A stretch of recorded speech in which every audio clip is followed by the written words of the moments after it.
Welcome to the Intake Podcast. We are your host, Carson Miller and Travell McManus, and this is the podcast where we dive into the media shaping our world today.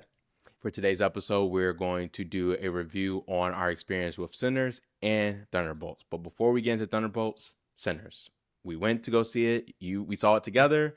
I've seen it twice. Carson, what were your thoughts? Man, what a ride.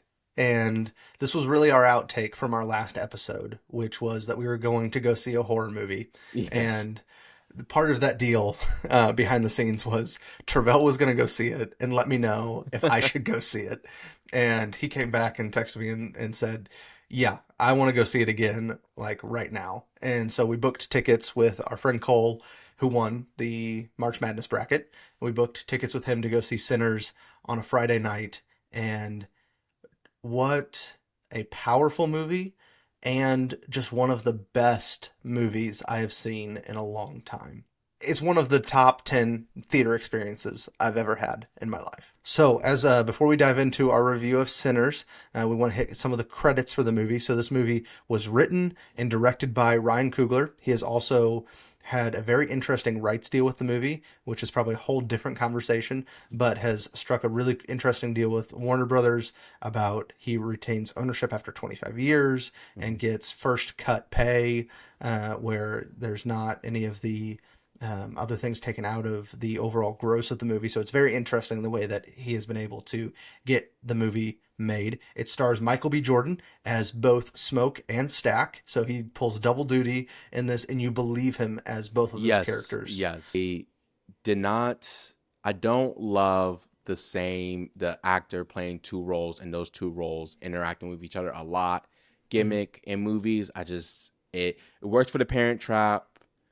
But I just watched Sonic the Hedgehog 3, where Jim Carrey is playing two characters that are on screen at all times. Too much. This, you forget. I genuinely thought that Michael B. Jordan had a twin with just how Oscar-like performance by him and acting out not just two characters, but two completely different characters, two completely different philosophies, two completely different lifestyles. Like, yes, they're twins. Yes, they're identical twins, but couldn't be further apart from each other. And to be able to go from Smoke to Stack, Smoke being closed off, protected, calculated, to Stack being carefree, goofy, funny, charismatic, charming. Just amazing performance by Michael B. Jordan. Yeah, it really was. After about the first 10 minutes, I forgot that he was pulling double duty, which was just awesome. It also stars Haley Steinfeld. We have our introduction to Miles Canton, who plays Sammy, and it is his first movie, and you would not believe it. I mean, just absolutely kills it. We both have dreams that he plays a couple of our favorite superhero characters at some point in the future. But we also have Jack O'Connell in there, and we'd be remiss if we didn't mention Delroy Lindo, who plays Delta Slim, and my wife's favorite character. Okay, he might be mine too. He was really awesome in this movie. So, and there's just so many great performances. I can't highlight them all, but just awesome performances by every actor and actress in this movie. Portrayed so well. So, and the runtime comes in at 2 hours and 17 minutes. So, yes, all right, just an awesome time. Travell, why don't you give us maybe a brief synopsis about the movie for those who may not know, and kind of tell us your thoughts. Yeah, and I just want to go ahead and throw a spoiler warning, because I'm just going to say, like, this is a movie, if you're even 1% interested in this movie. First, I will say, if you're someone like Carson and I, who are not the biggest horror movie people, I will say, and you asked me a great question on the way to see this movie, like, would you say that this is horror adjacent? And I would say yes. Like, I felt comfortable recommending this to you. I felt comfortable recommending this to anyone who maybe isn't the type to watch a horror movie. This would be in that category, and I want it to be in that category because I think that is part of the story. So you don't want to strip that genre away from it. But as far as the standard of what a horror movie has when it comes to violence and gore and all of these different things popping up at you, like, it is Mm. very much on the tamer side, which I really appreciate because I wanted this to be a movie that I can go and actually enjoy and actually Mm. want to experience and not be on edge the whole time. And it very much, that very much was the case. But Right. with all that said, this movie is one that is always going to be best experienced in a theater, watching it, and not so much listening, hearing it from us first. So with that said, if you haven't seen it yet, pause it here, go see Mm. it, and then come back to it. But Sinners take place after World War One, where we are introduced to two twins, Smoke and Stack, the Smokestack twins, who had served the country in World War One, also did worked with some of the mobs in Chicago, and had returned back to the Delta in Mississippi to start a juke joint with their community. And one of the biggest aspects was gathering a group of people to help execute on the music, the food, the planning. And so you spend the first half of the movie watching them assemble this group of people, investing in these different characters. So we are introduced to their cousin Sammy, who is a amazing blues guitar player and also a son of a preacher. And then the two twins' love interest, Mary, who is white passing but has African American heritage and has a relationship with Stack. And then we have Annie, who is Smoke's estranged wife who had lost a child earlier on in their marriage. And then we get to the build up of the night of the juke joint where everything is going well. We're just being thrown into some awesome cinematography, some awesome storytelling. And then things take a turn for the worse once we are introduced to Remick, a vampire who finds his way to the juke joint and causes chaos where our characters are forced with very difficult choices. And there's just so much more to it than that. There really is. It really is hard to just sum it up, which is why if you've seen it, then you understand that, and if you haven't, you need to go see it. But I loved it. I mean, it hits on my why. Like when I think about why I love having this podcast with you, why I love going to the movies, why I love storytelling, why I love being a videographer. Like it's movies like this that really speaks to that. Mm. And I haven't, we're going to talk about a Marvel movie here shortly, but I haven't had these theater experiences that have really moved me in a very long Mm. time. And so to have that in this movie and for it to be a horror movie of all Right. things as well, and to be able to speak on just so many different things about religion, race, culture, home, freedom, all of these things, and do it all perfectly, all Mm. so well. It's just yeah, it's just can't. There's not enough words to be able to describe just how amazing of a film this was. Right. And it's so well written and so well directed that, like you said, there's not very often that we get to see these type of movies in theaters. At least I don't. Usually when we see the movies that are very artist driven and character driven, those typically come towards the end of the year with the Oscars, and not all Hmm. of those make it to a theater near us, where we Yes. live. And so to see such a creative force, in Ryan Coogler be able to bring this to the screen, and it is touching on, or it has made its way into the mainstream consciousness as well. This is something that people are talking about. It only, in its opening weekend, it made $48 million, dollars, and its second weekend made $44 million. Dollars. That little of a drop in box office revenue is unheard of. So, Yes. word of mouth, people are talking about this movie a lot because of those themes that you hit on. It just has a lot of different conversations very well and in a very nuanced way in a horror movie or horror adjacent movie Yes. that has vampires and hits on a lot of classic vampire tropes that you would find in any vampire movie. And it uses some of those vampire gimmicks that you find in other movies in such new and creative ways to cause tension and distrust among our characters that it is just mind blowing how well this movie was made. It it really sticks with you as well. I mean, we walked out and we looked at each other and like, what'd you think? And I was like, I can't even, I don't know. I need to process it for like 3 or 4 days to be able to kind of unpack everything that is jammed in this movie. and done in a way. I'm just repeating myself, but it's so good. It really is. It might be one of the best movies I've seen in a long time, and I think to maybe describe it for somebody who's listening who's also not a fan of horror, it probably is slightly more gory than A Quiet Place, but slightly less thrillery and tensiony than A Quiet Place. So Mm, it dials down the tension just a little bit and ups the gore because it is still a vampire movie. There is blood and things that go on, but it's not so grotesque or over the top that it takes you out of the movie or makes it feel like it's a real horror film. So it is. It strikes so many perfect balances.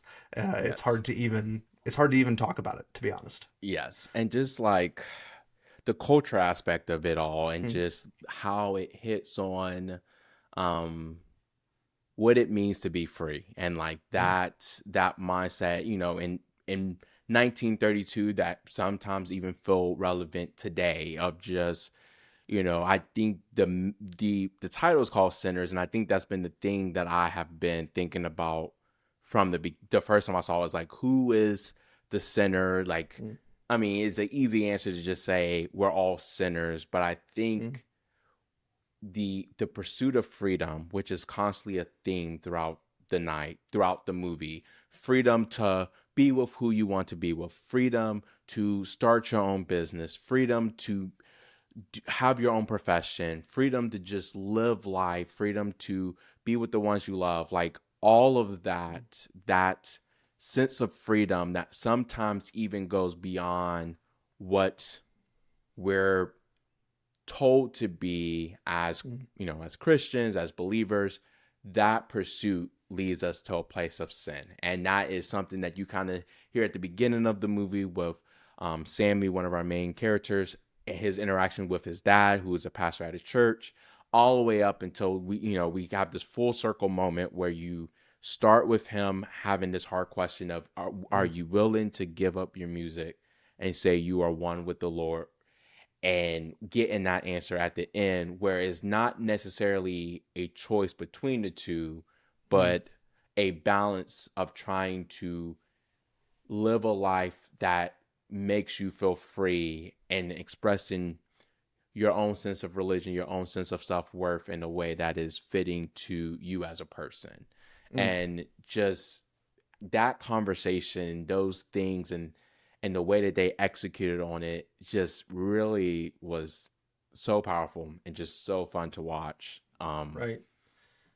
There's a lot of commentary on religion, and it's a very nuanced conversation, I think, Yes. that comes out of this movie that as somebody who has faith and believes, no, as somebody who is a Christ follower, it really is a lot to chew on, Yes. and really, at some points, it's really hard to wrestle with, and other points you're like, okay, I can really get on board with what they're saying here. And other points you're like, I don't know, I'm going to need to wrestle with that. And to me, that's powerful. It's Hmm. challenging the way that we view the world, and it challenges religion. I think it doesn't touch on faith as much as it touches on religion. Yes. And to me, that being able to make that click in my mind helped me unpack the movie a little bit. And there are moments of faith in the movie, and I think those are very powerful moments. And but they are almost separate from the conversation surrounding religion. And Yes. it's just again, we you could touch on the race elements of the movie as well, and talk about how it talks about cultural appropriation. It does, and it does an amazing job of just taking you back to that time, with different story elements, with sound effects. You get some powerful moments where they do a set of you seeing the story, you're hearing the story. You hear the story of someone talking about seeing their brother being lynched, and hearing the Mm, rope, hearing the people cheer, things like that, where they're really putting you in that time and place and showing you how hard it was for mm, something as simple as a juke joint, like how mm, hard it was just to even, one, attain that, but then to maintain that through, Black entrepreneurship and just Black ownership. Like the Mm. end of the movie, you realize that they never really owned the sawmill. Like it was, Mm. they bought it from a Ku Klux Klan member, and that Ku Klux Klan member was ready to take it back the next day, giving them one night of just Mm. freedom. And so Right. so it just hits on so many of those different cultural elements of like the struggle of having these types coming together in this type of way. Um, Talks about just the religious aspect, and I think that's something you hit on really well, of the separation between religion and faith. I thought Mm. one really interesting choice was, going into this movie knowing kind of the context of like it was going to, like the time period was going to take place, you just saw the vampires Mm. and just had an assumption of the role that they were going to play in this movie. Right. But the thing that's so interesting about it is that the vampires are not the villains of this movie. Mm. If they're just as much the victims as our characters are. And that final scene with Remick and Sammy, where you have Sammy showing an act of faith, in a moment where he is scared, he thinks his life is coming to an end, and he just starts praying. But Remick quoting that prayer as well, and Mm. then saying, "The people who oppress me also force these words upon me, but strangely enough, they bring me comfort." Mm-hmm. And just that has been something I've really been trying to unravel, trying to understand. I think you said it so well, like understanding the separation of the role that religion has played in our history, has Mm. played in roles in ways of very powerful and moving moments, very good.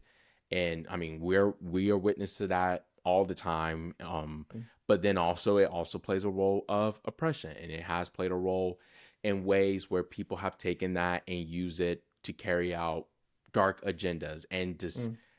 And this movie just hits on that in a way that isn't corny or cheesy or just like over the top, something that we've seen, 1,000 times over. Because it's like it's all fun to talk, like Hollywood loves to talk about these subjects and to hit on these things, but for some reason they Mm. just don't. Either they're too over the top to where the people who maybe need to hear this message are just not going to pick up and take the time to watch it, or Mm. even the people like myself who would resonate with this message just don't, just feel like it's just too much, just too on the Yeah. nose. Where this Mm. was just so subtle, it was so clean, and yeah, it's just Yeah.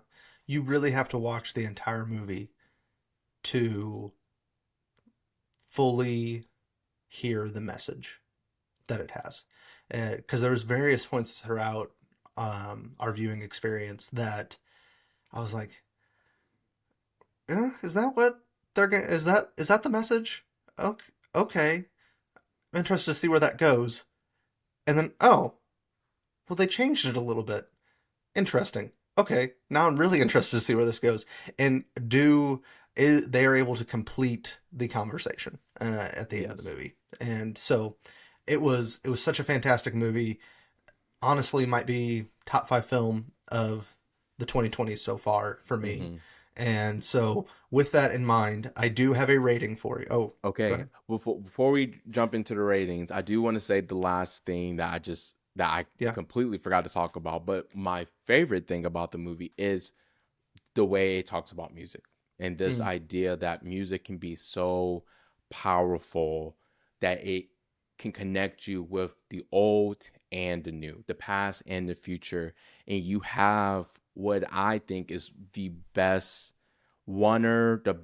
just one shot experience that I've had in a really long time in the juke joint, where you have Sammy singing a blues song that he wrote for his dad. And as the camera pans around, you start to just get just all types of culture from African tribes. You have a DJ, you have girls dancing in the background, you have guys crumping in the background, and just the way that the focus, I think there's multiple conversations, but I think, and listening to a lot of Ryan Coogler's conversations with Sammy being Miles Canton, the actor, this is his first movie and Yeah. and they wanted someone who was an artist first, a musician first, actor second. And Mm, so if there is one key thing that I think Ryan really wanted us to take from this movie, it's just the importance of music in mm, all cultures, because it wasn't just like, I think it was intentional. You will see it in that scene. Like, there is a lady who is part of the juke joint mhm, who's Asian, and even her culture was mhm, being reflected in that. And Remick, a vampire who's Irish, kind of saying that that will bring me my family as well. So it's not necessarily a black culture music thing. It is just music in mm, general has the ability to connect people in a right. way that really nothing else can. And that Mm, was why it was so valuable to, that is a key plot point to the movie. That's why the vampires are there. That's exactly what drew them in. They heard that and they were like, we need to be here, we need mm, to get to this guy, we need to be able to experience this for the rest of our lives. And so I just, yeah, just can't speak yeah. enough about this movie. Yeah. And it's crazy that I forgot about the music because the music is so integral to the part to the story, and the music is so good. Like Yes. it is. Just thinking about it right now, I'm getting chills thinking about the music and some of the songs that are in there, and most of them original songs for the Yes. movie. Hmm. And for the music to be that powerful is pretty incredible. So as we look at this, and we have to give it a score. You have to rate things, and so as we look at this, we do have 5 categories that we look at, and we're not going to go into them in depth, but we look at production value, our overall enjoyment of the movie, the emotional impact of the movie, the storytelling, and the acting. And so we look at those 5 categories, and for me, all of that adds up to a 46 out of 50 for Sinners. Okay. It is that good. It we've gone on and on. I won't repeat myself, Yes. but 46 out of 50 is where I land with Sinners. All right, and I'm at a 49 out of 50. So Okay. just right there with you. But yeah, What definitely lost a can. point? No, you got to go. I said we weren't going to get in the weeds, but which one lost a point? I would say just, I guess I would say production value. Just I gave Mm, it just because there were some old shots and some new shots. I saw them doing some experimenting that I mm, would have loved to see it be a little bit more consistent. mm, Um, and then this the IMAX experience, and this could be a whole nother podcast episode of the IMAX versus Cinemark experience. But the first time I watched it, and this could be a jab at our specific IMAX theater, which isn't the best. I I sat in a think it's broken seat. definitely a very specific jab at Little Rock Yes, AMC. yes. And so the mixing wasn't with music being such a focus. There's Mm, times where dialogue is lost in that, like, and that was something me and my wife both like had experience with, where we just at times couldn't hear what was being said because the music was so loud. mm, And so to be told to go to IMAX and then go to IMAX and to have that experience, I just kind of dinged it for that. But then when I went to Cinemark, that wasn't the problem. And I'm actually going to see it in IMAX 70, which I am so excited about. And so I will have an update on how that experience. That might bump it yeah. up to 50. So because that Okay. is the best way to watch it. So Yeah. I am super thankful and blessed that I will happen to be near a theater at the time that they reopened it back to IMAX, because of Mm, how popular, like, it was done. I think this week was the last week, or earlier last, like late last week was the last week that it was in IMAX 70, and they brought it back next week. They're bringing it back next week because of how high the mm, demands are. So right. Man, I'm pretty jealous, to be honest, that you'll get to have that uh, experience for a third time and in such a cool format that I've never gotten to experience before. So, Sinners is a great movie. Highly recommend that you go out and see it and let us know your thoughts on Sinners. But that is only the first movie that we saw together in the last 2 weeks. The yes, second movie, we are back to the MCU with Thunderbolts. So, Thunderbolts is coming to us from director Jack Schreier, and this is his first MCU project that he's been a part of. He's done a lot of interesting work in kind of indie filmmaking and some other worlds, but first entry into the MCU, and Thunderbolts follows Yelena, who is Black Widow's sister, who is under orders from Valentina De Fontaine, who has kind of taken up this evil Nick Fury role in the MCU, putting Yes. together some of our lesser known characters, but also kind of in the gray area where we're not really sure if they're good characters or bad characters. Yelena definitely falls into that category as an assassin. But we follow Yelena as she goes to a secret lab in the desert, only to find herself pitted against three other agents from finds herself pitted against three other agents that have also been sent to this lab by Valentina. So we meet John Walker, who is now U.S. agent, formerly Captain America from Falcon and the Winter Soldier. We have Ghost, who is from the second Ant-Man movie, Ant-Man and the Wasp, and then Taskmaster, who is one of the side characters in the Black Widow movie. So they are pitted against each other in the secret lab, and they start fighting, and they discover this guy named Bob just kind of shows up, and we learn as they go along that he is a test subject with some unstable powers, and essentially all of these characters are meant to be eliminated by Valentina, but they work their way out and they escape. So they are picked up by Red Guardian, who is Black Widow and Yelena's dad, in the desert, and then they are kidnapped by Bucky Barnes, the Winter Soldier, who is now a congressman, and some shady stuff going on there. But they're picked up by Bucky in the desert. As they go back to New York, they dub themselves the Thunderbolts and end up being pitted against Bob as he unleashes all of his powers on New York City, and they have to fight to save him from himself and to save all of New York. He has entered into this void state, confronting his traumatic past, and they have to help him overcome the void and restore peace.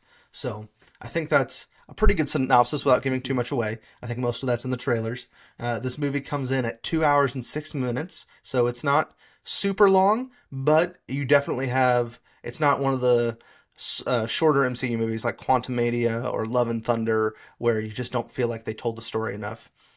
So 2 hours and 6 minutes, and I think the big question is, are we back? Is the MCU back? And I'll leave you to answer that Oh question first. man. I mean, it's hard. It's hard because it was so good that I just want to say yes. Like to say back, it's like back where. And so back where we're at Endgame, no. Or leading up to Endgame and Infinity War, no. But are we back in a place where we can still have good MCU movies and good MCU experiences? Yes. I very confident feel like I could say that because of just how amazing of a time I had watching this movie. It had a story, it stuck to that story, it had a clear message.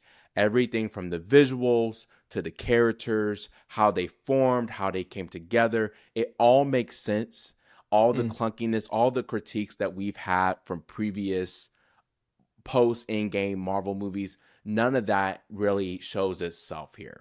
Like, and to take you listed off where these characters are from. These are from movies that came out Ant-Man and the Wasp 2 came out in 2019. Black Widow came out in 2020.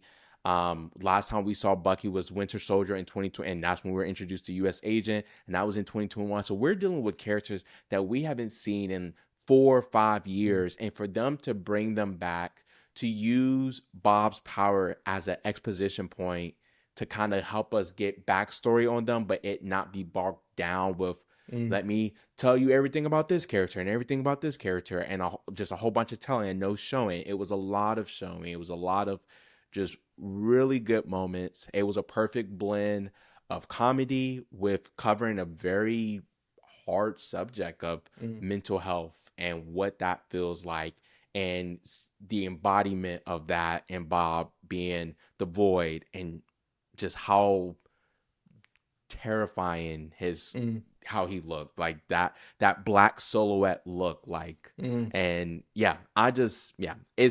we're back to answer your question. Okay. We are back to a good place where we have good Marvel movies that are also good movies, just good movies. Yeah, I think Are we back? I think yes, but it's still a question mark. Like when I say that, yes, question mark. I think if we have Fantastic Four continues this trend, we will officially be back. I think right now we have a very good entry into the MCU, the best one we've had probably since Guardians of the Galaxy Volume 3, which itself was kind of a standalone. It wasn't connected to the rest of the MCU in a lot of different ways. Hmm. And this movie is connected, like you said, through those movies and shows that came out years ago. And it does move our overall story forward, but does stick to the story that this movie wants to tell. And the story that I think it wants to tell is that we need each other and it's time for us to move forward. And I think that's really a post COVID message more than anything. So it does move the overall story of the MCU forward, but it also stays focused on the story that this movie is trying to tell about Yes. mental health, about the characters that are in this movie, and using them to kind of communicate to the audience, hey, we need each other, especially after everything that we've gone through. And to me, that read as a very like post COVID message of we went through a lot at the beginning of the 2020s and we've started to come out of it, but it's really time to say we need each other, we need community, we can't be alone, and it's time for us to move forward as a society together. And we should embrace that is really the message, overall message that I took away from this, which is really interesting to come from a superhero movie Yes. that deals with a lot of, well, not a lot of powers, but some really big powers in this movie that we have not seen the likes of before, except for maybe Thanos, and that was through the Infinity Stones. The Yes. powers emanating from a being like this, as Sentry, who becomes Void, does. He is massively overpowered in It this was movie. yes, it was the first time where I just realized like there was no way to overpower. I mean, that one sequence at the end of or like kind of act 3 where you have the Thunderbolts trying to reason with him. Well, Yelena's trying to reason with him while the others are trying to take actions to fight him and Mm, him just really toying with them. Like I right. remember vividly the part of the fight where he throws Red Guardian out of the building Mm, and then just brings him back into the building. Like I'm not right. trying to even cause any fatalities here. I'm just trying to Mm, show y'all that there's no point in right. fighting me. And I've never, like the betrayal of Superman, we've kind of seen it in Eternals with the character we had there, but Mm, this was like a very like Superman Justice League moment where he was just taking everyone out. And to right. see that, yeah, to see that, to feel that, I thought that was just, it was really cool to see because I always felt like we've kind of we have this villain problem. We have a lot of different problems with the MCU right now. Mm, And one thing I do think that's interesting is like there wasn't, and this is kind of a pivot here of like there wasn't even really a villain, I would say, in mm-mm. this movie. Like No. no one was really, if I guess maybe Val, but even her role acting as a more dark and sinister Nick Fury is Mm-hmm. all rooted in a very twisted level of logic, but still logic, like, Still logic. and getting to like, when you're useful, you're useful. When you're not, you're not. When you're useful, you're useful. And that kind of was the transition we saw with her. And so there was no villain in this. There was no dark, sinister thing at work. The Void can probably act that way, but the Void is just another version of Bob. And so Mm-hmm. it really was just a very cohesive and easy to follow story. And I just really Yeah. enjoyed that. It was, and really the villain was them fighting themselves. Yes. If we take a step back, we really follow Yelena a lot in this movie, and we follow Bucky a lot in this movie. I think it was a very wise choice to focus as those on those two as our mains, and then bring in Red Guardian and Ghost to complement, Taskmaster to complement, and then have this new character be introduced, and Bob, uh, and it's really funny to see him be the most overpowered superhero we have in this world while also being Bob and a Yes. pretty soft spoken, mild mannered guy who has a troubled past, but when we meet him, he's just as confused as they are. And so I think it was just, again, it was really wise to focus in on Yelena and Bucky because we have so much of their story already. And we have it from a time of the MCU where we were confident in what Marvel was doing. We're not pulling from some of the movies that we've been less fond of, less confident in. We have, and in all of the MCU right now, these are two of our more established characters that are still around. They're not as Yes. established as Iron Man or Steve Rogers or even Doctor Strange, but they've been around in a couple movies, couple TV shows. They've popped in and out, so there's a little bit of stability for this movie to stand on. And I think that's really key. And what makes me a little bit nervous about Fantastic Four is that we don't have that familiarity, and Hmm. we're not sure what the footing is going to be like in that world.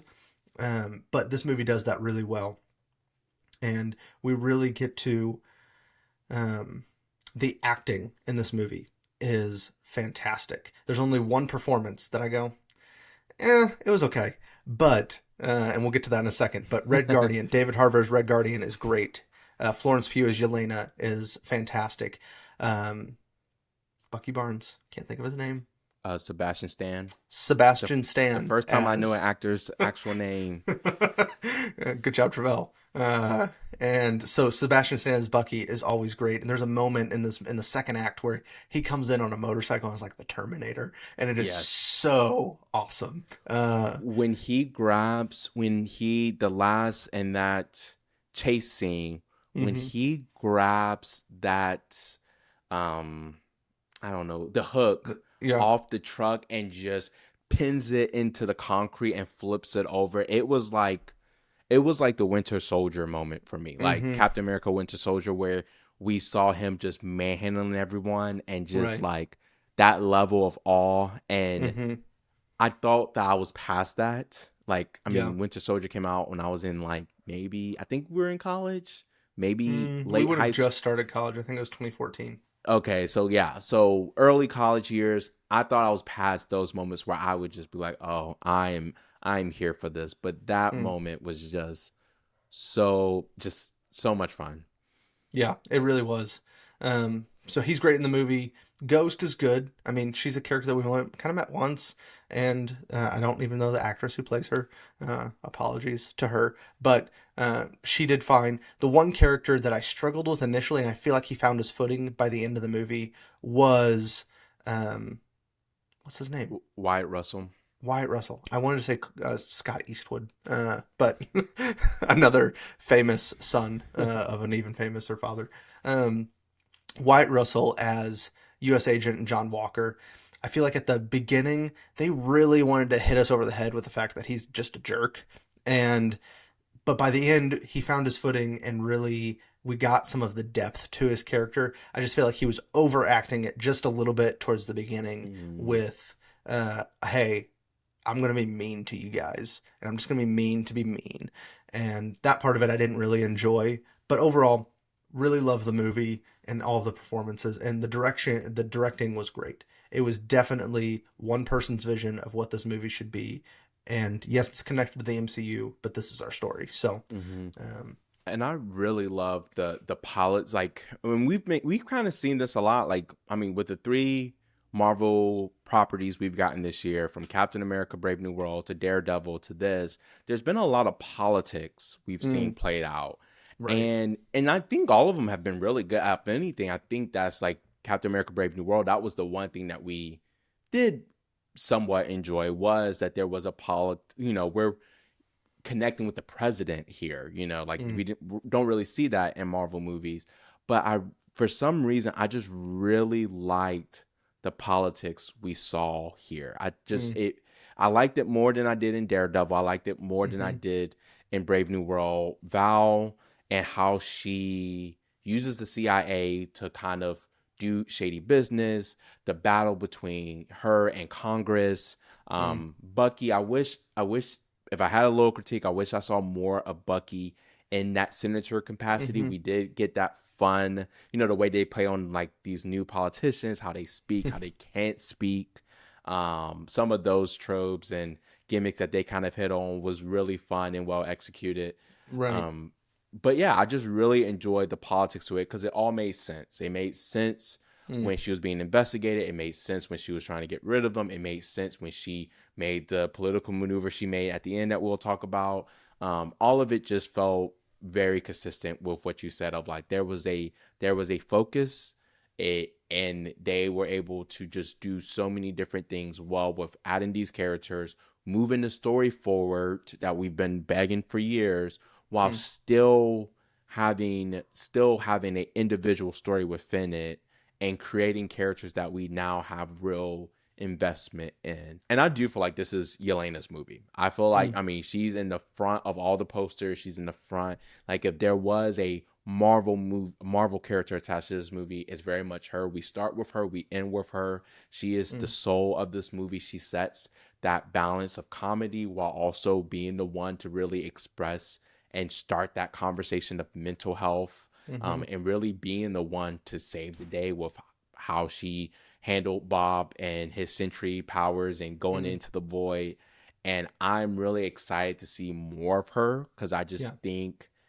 I think she also answers she fills in a bigger need of how women characters should be portrayed. I said something to you on our Mm. drive back, and I've thought about it, where I said I think Yelena is a better Black Widow than Mm. than Natasha Romanoff. Mm. But I've now taken that back because instead, what I will say is the MCU is telling a better story for Yelena that they did not tell for Natasha. At Mm. that time period, it was just having a woman superhero was just good enough. Mm. And, there are things from looks and like the things that they just kind of played into a Black Widow that didn't really serve any meaningful purpose, and where they have kind of grown. We criticize MCU Mm. for not growing in some ways, but I do think that they have throughout their few years, figure out how to tell better stories of people that aren't just, your Captain Americas and your Tony Starks, as far as Right. their appearance and their story and their upbringing, to be able to tell a really powerful story of a women role in Mm. this way, I think was just like I keep saying well executed. I need to pull that. I'm trying to remove that word from my vocabulary because I say it all the time. Um, We're gonna leave that part in. I not just well executed, but just a great story, Well written. well written, and I appreciate that, and I'm like I said, I'm just really excited to see what else we get from her, knowing that she's going to be a focal point in the next chapter of Right. Marvel, Avengers, etc., etc. Yeah. Um, I don't know. I don't know if Yelena is better than Natasha. If like I'm comparing the two, I do agree with you that the story they're telling with her is a lot more focused and a lot more character driven and true to a female character than Natasha's character started, at least. I think probably about halfway through phase two, they really dialed in what they wanted to do with Black Widow and the way that they wanted to tell her story. And I think where we ended up, they're picking up they start Yelena's story where Black Widow's story Yes. ends. And I feel like we ended in a great place with Natasha at the end of Endgame. You have to move Black Widow on the timeline and everything to make it Yes. fit, and that's fine. I don't mind them going back and telling that story because I thoroughly enjoy that movie, much to many people's chagrin. But it's a Bond film, and once you just realize it's a Bond film, it's a great movie. Anyway, I didn't even think about it like that. I need to go back and watch it. I mean, I do want to go back and watch it now because of just how much I've fallen in love with Yelena's character and Red mm, Guardian. So, but I'll look at it from that lens next time. yeah. Maybe If my you and you kind of have to like meld all the Bond movies together. We're gonna go off on a tangent here. I don't care.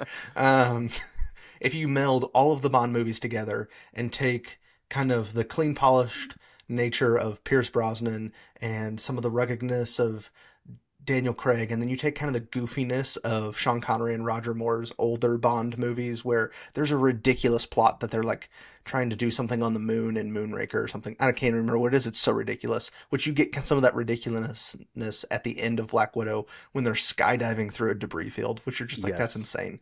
And it's a critique. It's not very realistic. However, when you look at the movie as a whole, it's a Bond film. Anyway, and I love that about it.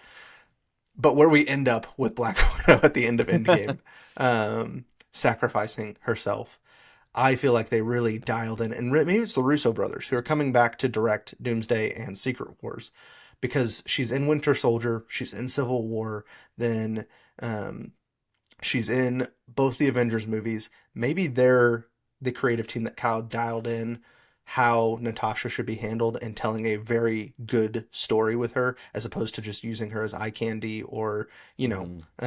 all of the many ways that that character had been used in the past. And then Yelena, it was like Marvel goes, oh, that's what we should do, and has started Yelena on a much better story to tell with Yelena. Yes. So Yes. it was nice to focus on her. I do wish we got a little bit more Bucky being political. Yes. I wish we'd gotten. There's part of me that really wishes we got the other characters' void experiences, because we got Yelena's and we got Yes. Bob's. Yes. We got a brief glimpse of John Walker's, and I think if we just got a brief glimpse of even just Ghost, I don't know if we need Bucky's, because I think we have Bucky's in other movies. And that sounds like a weird phrase, like I'm talking about the gas station, but I'm not. I'm talking about Bucky Barnes, the Winter Soldier. We get the Winter Soldiers.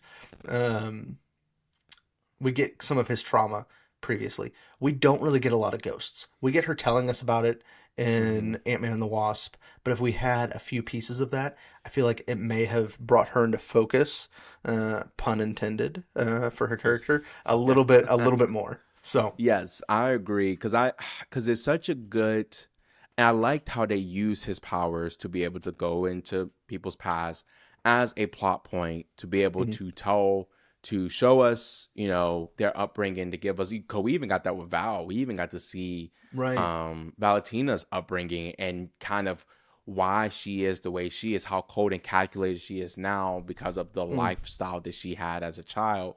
And so I think it would have been really, and I thought when they all agreed to go into this void, that's what we were gonna get. But then they just all kind of spring together, and I think that would have been really interesting to see because very, not very often, especially with some of these more recent Marvel movies, do we have s- something like this where it can be a useful plot point and help us get more context and it actually be fun or meaningful to watch. mm, Like Captain America, like the Brave New World. They're trying to introduce a character from a movie 20 years ago, and we're not seeing anything from what happened. We're just being told a whole bunch of stuff. mhm. Where here we had a really awesome power that will show you exactly what that looked Right. like, and so that would have been nice to see.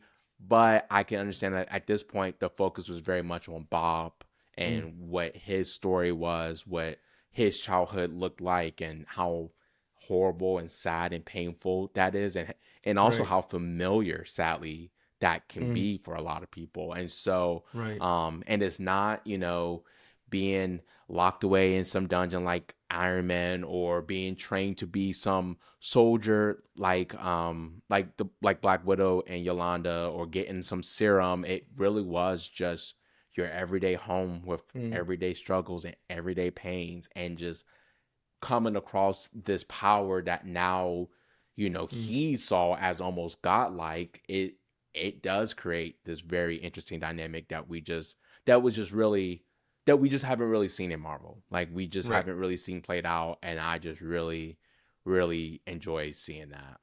Yep.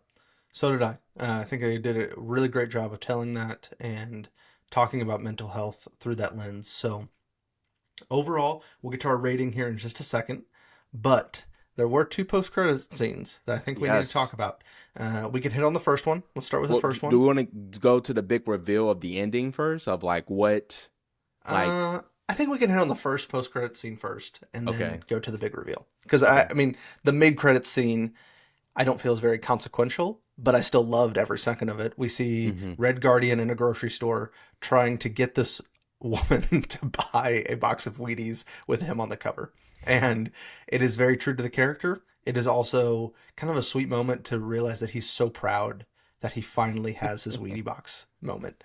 And so I feel like that is the perfect melding of a post credit scene where we get something that is true to the characters, but also is rather inconsequential to the MCU. Not Hmm. everything has to be teasing the next movie like the next post credit scene does, but it is very true to the character, and you get a little glimpse. You get a little funny, you get a little, oh, heartwarming moment as you wrap up a movie that did have a lot of heart themes to talk about. So I really enjoyed it. What did you think about the mid credit scene? I enjoyed it. I thought it was really funny.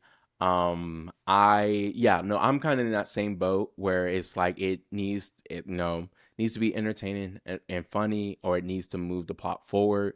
Mm, And truthfully, we haven't really gotten either of those in the past few, and it's been right. very frustrating. So it was just anytime Dave Harbor opened his mouth in this movie, I was laughing. Yeah. Like there was a Guardians of the Galaxy like humor with Hmm. him that I just loved, and it didn't feel forced. Right. It wasn't off putting or anything like that. It was just these little Joe, even just him, and kind of going back to the story, even just him comparing his what's the word, Ser- superhero serum, Serum. even him comparing his superhero serum with Bucky's and being like, I got Hmm. the Russia version, the better version. Just anytime he opened his mouth, I was just cracking up. And so Yeah. this was just another, just getting him on camera, just getting him cracking this up. And yeah, but Yeah. It was but great. You've made the me really want a little like one shot Marvel movie of called Red Guardians of the Galaxy, and where him and Peter Quill are like comparing notes of like their growing up, or him being a father in the 80s and Peter Quill being a kid in the 80s and talking about the American dream with each other. I just want that. I want him and Chris Pratt just bouncing off of each other with 80s references and all these things. I want that so all badly right, now that you've Russo said that. brothers, Carson's free. Hire Yep. him. Hire me. I think we know both of them are. Wait, do we know, is Chris Pratt going to be in? No, we At don't. the well, he's not listed as a cast member in Doomsday, but at the end of Guardians of the Galaxy Y- Volume y- 3, it does not say Guardians of the Galaxy will return. It says Peter Quill will Well, return. okay, okay, So, all right. Now off the table. So, never know. um, but in that, so kind of going back before we get into the big end credit scene, we do get this big reveal where we now understand why there is a asterisk on Mm, Thunderbolts. As someone who has a lot of grammar errors, I thought that asterisk, I had my theory that the asterisk was just some type of correction. I knew mm, that it was going to be, I knew that more than likely it was going to be, we were going to get the reason for why there was an asterisk in the movie. And I thought that maybe there was going to be some kind of joke around them saying the name wrong and them right. correcting it or something like that. Hmm. But the asterisk actually this time acts as a placeholder for Hmm. what the movie, and I don't know if you've seen this, but they're actually now advertising the movie Yep. as the new Avengers, because that is what they became at the end of this movie, which really was a bombshell. Hmm. Because I mean, we haven't heard, we've heard the A word every now and then. I mean, we heard it in Captain America and that whole Right. conversation, but to actually have that, and like, yeah, like just to have a title, the Avengers, and to have a team that actually is labeled that, and it to be the most unexpected group there is, like Right. those, that level of like surprise, like we just haven't gotten that in a very long time. Everything has Right. been very predictable. And so yeah, that was, what did you like, did you see that coming? Did you know that that was happening? I did not see that coming.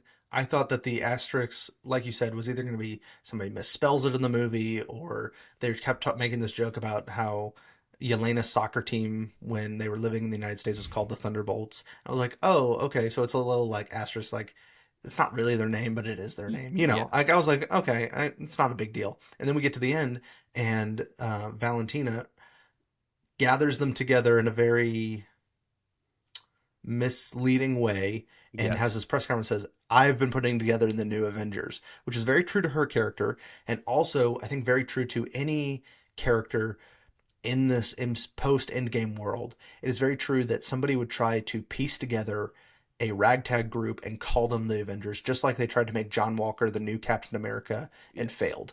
They are trying to fill this void, for lack of a better term, with there are no Avengers, so we're going to create our own Avengers, whether that's the right move or not. And I also love that then Yelena comes up and says, hey, we own you now because you tricked us into doing this. We will accept it, but we are going to own you. And I think that was also like, it's probably the most excited about a new MCU concept that I've walked away with in a long time. I Yes. like even I love the Eternals, but Erisham the judge coming up and saying, I'm going to judge the earth. I was like, what are we going to do with this? And then Harry Styles shows up and you're like, what's going on? This is Boo. this is the first time that I've really gone, oh, that's interesting.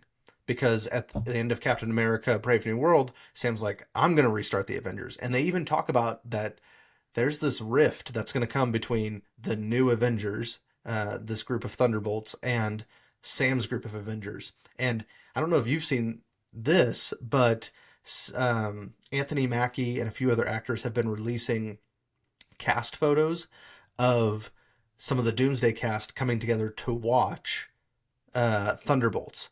And it's a very specific group of people. It's not any of the Thunderbolts cast. It does include a few Fantastic Four, but if you look at it, there's Winston Duke who plays M'Baku. There's Thor, Captain America, Falcon. There's a few characters that you're like, oh, that could be the other team. That was gonna be one of my experiments with you, because I Yeah, guess we can let's I guess before we get into that conversation, let's go ahead and go into the end credits, mm, that final end credit scene, because that will go right. into this conversation that I want to kind of have with Okay. you. Yeah. And so we have, so we're in the second credits, and we now have it. It's been 14 months Yep. since the announcement of the new Avengers, and they are in the Tony Stark's old uh Stark penthouse. Building, The Avenger Stark, that's where I Tower. was looking. It's been many things over the years and been attacked a Yes. lot. So, Yes, yes. I mean, yeah. So, and it was cool to see that back on stage. Like, we haven't seen the Stark building in a very long time, but now the new Avengers are living there, and we're seeing them kind of adjusting. Everyone looks, they got their hair done. We see mm, Bucky. Everyone's making jokes that Bucky got Dyson Airwrap, and because his hair was just flowing, and they we're got a seeing new that they're symbol, new new symbols. logos, all new Yes. tech. It looks like a little kid's like superhero dream, but like in a very Yes. MCU way, not in like the clunky way of the early 2000s of, oh, it's our superhero hideout lair, but it's still cool. It's in a cool way. Yes. The Yes. little kid in me was excited. Yes. And I Sorry, mean, continue. oh no, and that's great. I love that. And I mean, Yelena at this point just looks, I mean, she's full on Black Widow. Like, Mm-hmm. that is who she now is. And so, one interesting thing that we got as the credits were rolling was all of these really cool news articles that Mm, that we can just assume were after the announcement of the conflict that was happening mm, around the idea of this team being the new Avengers. mm. We saw things from U.S. Agent and questioning if he could even be remotely close to Captain America. You get hashtag not my Avengers, all these different things. And Mm. then we get to that 14-month time skip and see that conversation is still happening, even more so because Sam Wilson, who is the new Captain America, is also forming a new Avenger, and he's even suing them for taking that name. Um, and there's some conflict within, I guess, the government on how much information they're sharing with the Thunderbolt version of the Avengers, and maybe sharing that information with Sam Wilson's side of the Avengers. And they know that something is approaching Earth from space. And so they tap into the satellite cams and they see a spaceship heading straight towards Earth. And as it turns, we get the Fantastic Four logo. Mm. And the Fantastic Four theme song starts booming through the speakers. People started applauding at the theaters. And I mean, Yep. even though we knew that this was coming, I mean, it's the next movie, just the fact that we're seeing the connection there, that Mm, just brought people to a point where they wanted to applaud. And so, right. Yeah, I think this is post Fantastic Four movie. I think this is a yes. post credit scene of both movies, where we're getting their introduction. I don't know that. Obviously, we haven't seen Fantastic Four. I liked that we had that tease, but it's honestly the thing that I walk away from. I mean, not least excited because that sounds negative. I am excited about it, but I am least excited about that part. I'm more excited about the two Avengers teams and how they're navigating it. That the fact that Bucky said, "Yeah, I had a conversation with Sam and it didn't go well." Um, Yeah. there's some tension there. And it's not a whole lot, and it's not exposition where they're just telling us what happened necessarily like in detail. Yeah, I talked to him and he was really angry, and then we got in a fight and it was sad. Like, we're not doing that. It's just, yeah, it didn't go well. That tells Hmm. us all we need to know about those two characters who have had their ups and downs over the years, that we can see Sam Wilson coming into his own as Captain America, standing up for what he views as the right thing to do, which is you can't just steal the Avengers name and just have somebody who is kind of in a whole bunch of characters who are in a gray area in the world Yes. take on that mantle. It should be this righteous thing like Steve Rogers had and like I want to uphold and gather characters in that way. And I think there'll be a very interesting dynamic in Doomsday. And because with the Doomsday cast announcement, we can kind of see what those lineups will probably be. We have the Thunderbolts cast. We have a whole bunch of other Avengers who are kind of been off on their own to see Sam kind of gather those up. And it may be some sort of Civil War type storyline. I don't know if they'll exactly recreate it or spend so much time on it, That's what but I the was fact that wondering the too. Russo brothers are directing again, I think is a huge deal because they balanced that Civil War storyline so well and know how to deal with that internal conflict for our heroes. So Hmm. that's what I'm most excited about. Fantastic Four is great. It was just a little Yes. tease, just as Yeah. much as the rest of the trailers have been. So I'm not really Yes. sure that I'm that excited. I may feel different seeing Fantastic Four, and they may give us another connecting piece to this puzzle as we head towards Doomsday with a post-credit scene of their own. So it'll be interesting to see how that plays out. Hmm. Yeah, I mean, and I it was cool to see that, to just to see the ship. Like I kind of feel the same way. I mean, I'm really excited about Fantastic Four. I have very, I don't want to say high. I don't want to get my hopes too high, but I just Mm, think it's going to be good. I just feel very confident about that.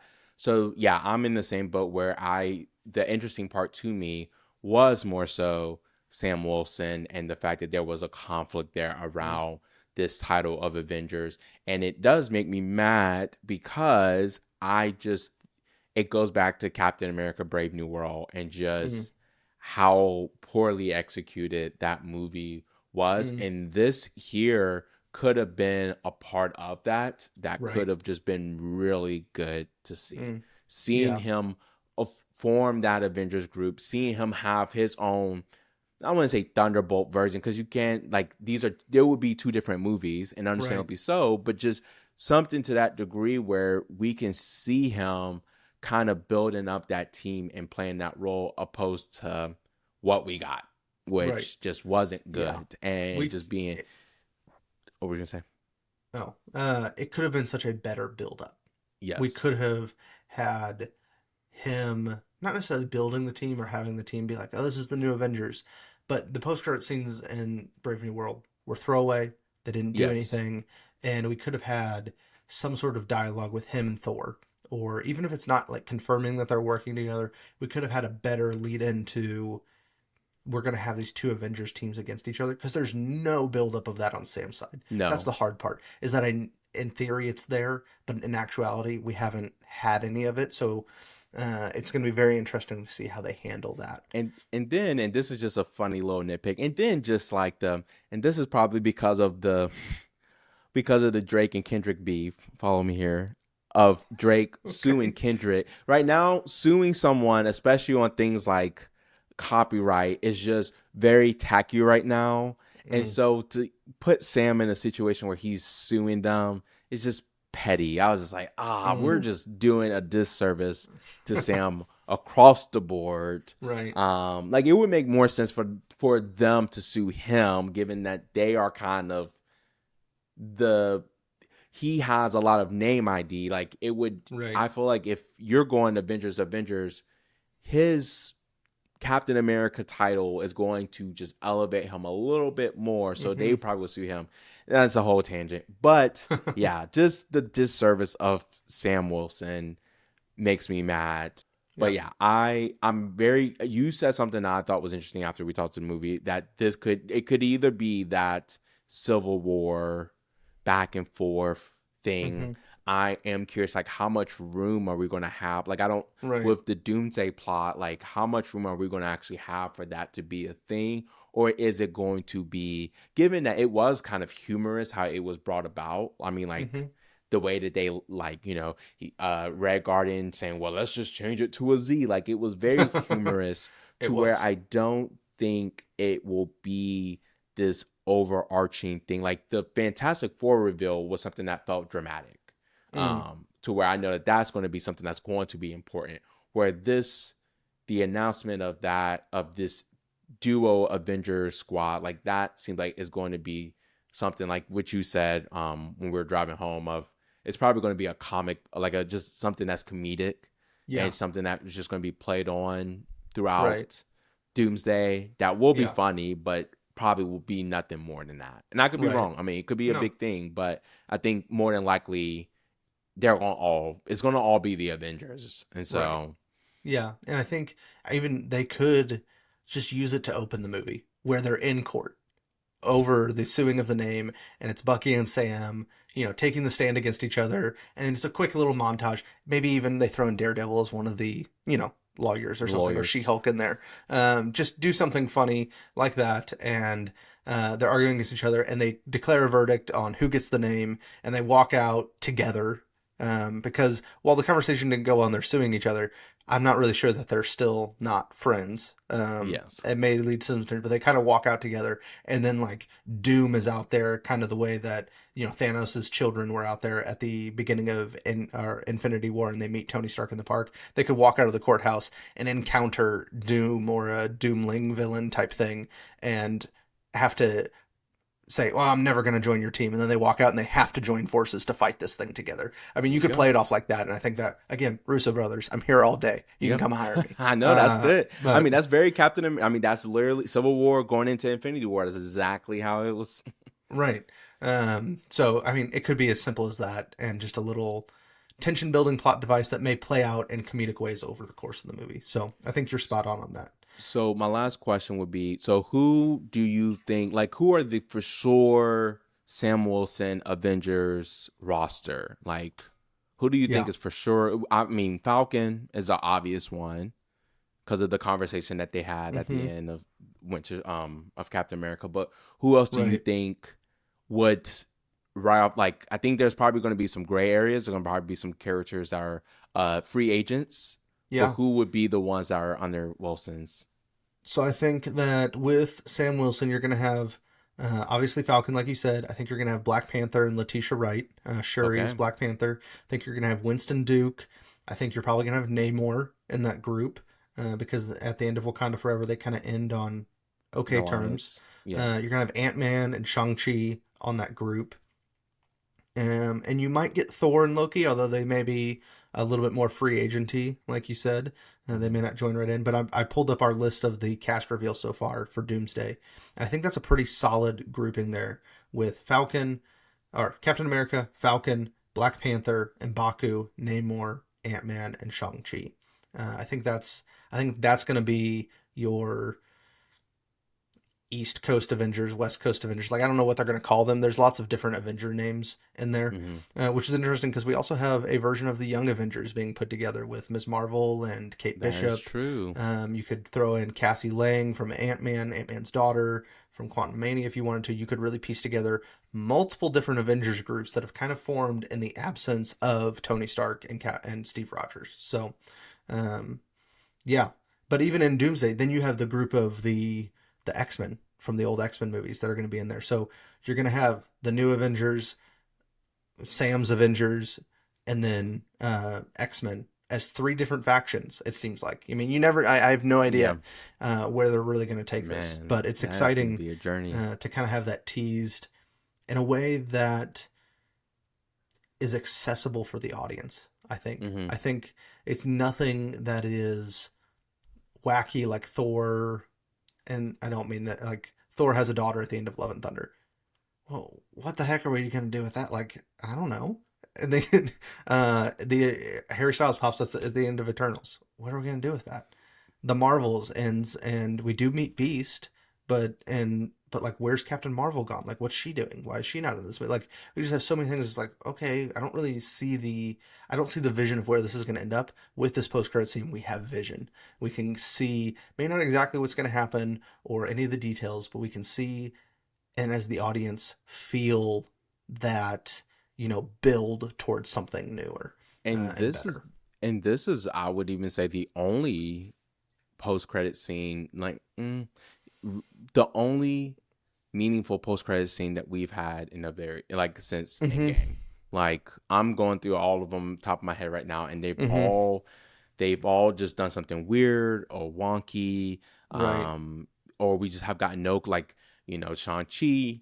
As much as I love that movie, the ending of that gave us nothing. Like we haven't. Right. There's been no closed loop to what we got there, and where back in the day these post credit scenes was like, I mean, they would set up the next movie, but they would just move the plot, like, I mean, all the way from, Nick Fury saying, "Hey, I'm assembling the squad," and what that Mm-hmm. meant to, Thor's hammer reveal, to Thanos reveal at the end of Avengers. Like, there Mm-hmm. was just always something that just kind of pulled us forward, where really these past Endgame, and I think that is one of many things that have just really hurt Mm. these. Like now there's not value. There used to be value. Like for someone who did not like, I didn't like the Thor movies. I didn't like Thor 1 or 2, and I only went to those in theaters so I could see the end credit scenes. Right. And now that value has been lost, where people don't even care anymore about those end credit scenes. But Mm. this was one where it was like, great. Yeah. This They're is this has got to be one of the better ones for sure. yes, Even going back to phases 1 through 3, it has to be one of the better ones. I'm going back through that list as well and going, it was fine. yeah, It was fine. Yeah, it was kind of cool, you know. But that's kind of where I think that's good that we've ended up there. And I think we're trending towards what we're going to tease at the end of this episode, which is our MCU deep dive. So I think it's probably best if we cut ourselves off. We can yes, daydream about the next yes. movies Oh yes, all day. And we'll get to that in just a second. But I think we do need to give a rating for this movie. Same system as with Sinners, where production value, enjoyment, emotional impact, storytelling, and acting are our 5 categories. And I will let Travell go first on this one and give us his rating.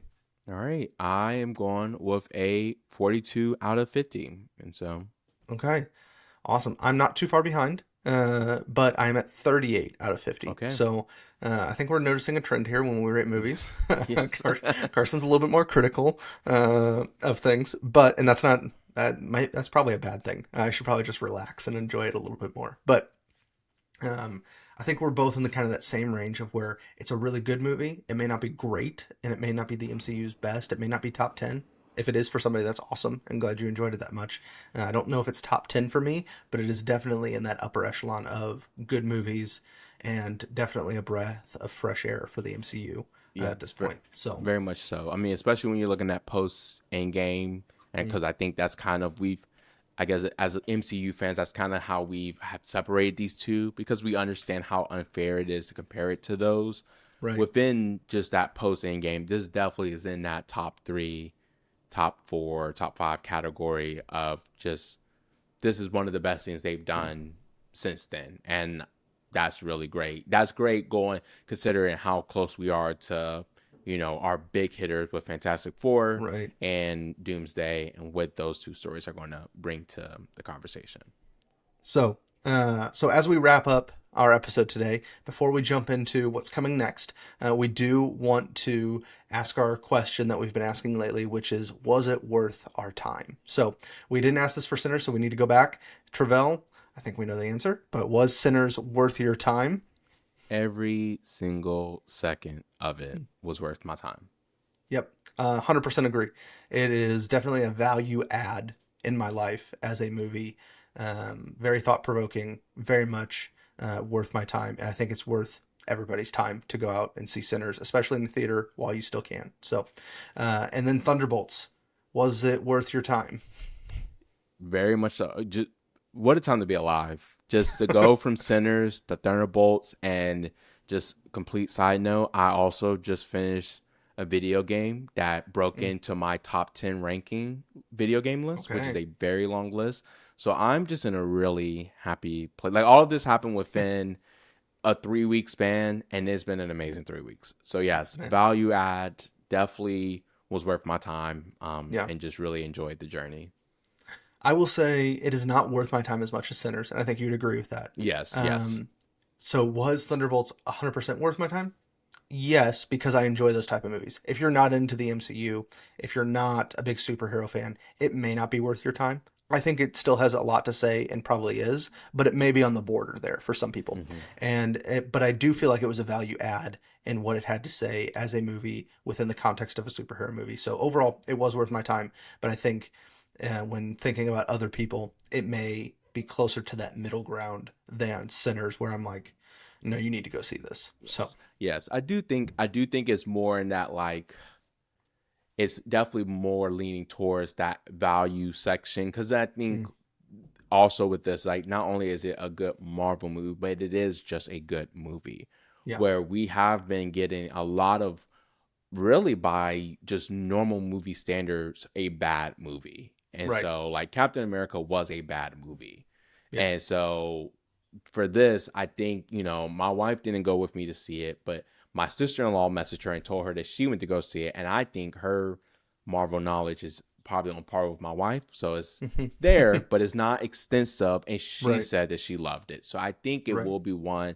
It's one where if you do have those family members and those friends who aren't Marvel, who aren't just beat by beat with Marvel, they can go into this not with a lot of context and still have a really good time, where I couldn't yeah, have said that for a lot of the other ones. yeah. It is for the first time in a long time an exciting time in the MCU for sure. So, um, as we wrap up here, we are going to tease what is next for us, which is our MCU deep dive. We've talked about this a little bit briefly, and we even went into it a little bit here as we wrapped up Thunderbolts. But looking at where the MCU is at now and how we got here, and we were going to do this before Thunderbolts, and then we kind of said, well, let's pull back and see how Thunderbolts is, because it may add to our conversation. I think it definitely has with some of the speculation that we've been doing here, Yes. which is a lot of fun, and what I think made the MCU a water cooler moment at the office for most people was some of that speculation. We haven't had that excitement back, and I think it is back to some degree here. So we're going to do an MCU deep dive, all things MCU, except for our rankings. We will not do rank and explain of the MCU movies. We'll save that for another time. All 40 of them. But should be a lot of fun. I don't know if you have anything to add to the MCU deep dive and what to expect. It's going to be good. I mean, definitely tune in. Definitely be prepared to have a really deep and fun conversation about how we got where we're at right now. Thunderbolts definitely changes. We've been planning this and having this conversation for a couple of weeks now. Mm. And I'm really happy to see that Thunderbolt is re-examining how we're going to have that conversation. That's a good thing. Like, that's what we wanted. And Right. so I'm really excited for that conversation. And if you can watch it on YouTube, it will probably be a more enjoyable experience on YouTube. So just be on the radar to, find some time to just be able to watch it on your computer or watch it on your phone and join in on the conversation. Until next time, consume wisely and stay thoughtful. Thank you for tuning in to the Intake Podcast. If you enjoyed today's conversation, make sure to subscribe, rate, and share with your friends. You can watch all of our video podcasts on YouTube at youtube.com/theintake. You can also follow us on Instagram, TikTok, and Facebook at The Intake Pod, and share your own intake experience with us via email at intakepod@gmail.com. This podcast is produced by us, Trevor McManus and Carson Miller.